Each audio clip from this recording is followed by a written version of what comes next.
du Diable à Tournai va certainement redorer son image de lieu hanté. Le propriétaire a offert ses murs à 5 artistes d'horizons très divers pour qu'ils puissent s'exprimer librement à la vue du grand public et nouer le dialogue entre les générations. C'est la volonté en tout cas du collectif Les Jeunes donnent de la voix. Les explications d'Anne Lebrun et Anna Lawan.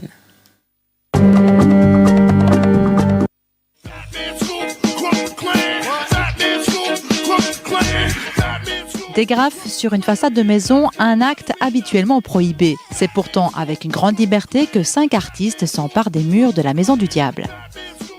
Voilà, je me suis dit qu'ici c'était l'occasion d'avoir un pignon pour pouvoir montrer ce qu'on peut faire et de montrer aux gens que le graffiti c'est pas forcément les signatures dégueulasses qu'on peut voir à gauche à droite dans les rues, quoi. Les premiers concernés, le voisinage, tantôt intrigué, tantôt dubitatif, tantôt satisfait du résultat. Le boulet symbolise un peu les autorités. C'est magnifique, nous habitons dans le coin, je trouve que ça met vraiment en valeur le quartier. J'espère que j'adore ces jeunes-là, je les connais un petit peu et je trouve que ce qu'ils font c'est magnifique, c'est très bien.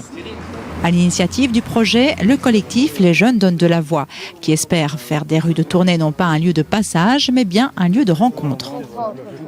Au-delà même du fait de discuter dans la rue, ce qui est important pour nous, c'est de pouvoir faire aussi des ponts entre les différentes générations. Donc on voit beaucoup de personnes âgées qui passent ici et c'est vraiment un plaisir pour nous de leur expliquer la démarche et de leur dire que voilà, nous, notre objectif, c'est d'avancer main dans la main avec eux et que chacun puisse faire sa place.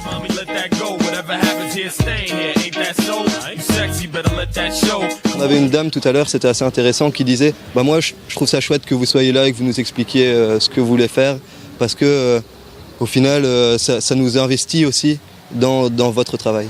Sur l'une de ses œuvres, un énorme ange qui cherche peut-être à rivaliser avec cette gargouille, à l'origine de nombreuses rumeurs. Le propriétaire des lieux, Charles-Antoine Deilly, à travers ses gestes artistiques, chercherait-il à faire taire la rumeur ? Je ne cherche pas à combattre spécialement l'image, je cherche à donner une image différente et à laisser le passé là où il est pour repartir sur quelque chose de neuf, de coloré, de plus dynamique en fait. Jouer plutôt sur les générations, jouer sur le côté artistique, intergénérationnel et avoir une dynamique éventuellement sociale à terme.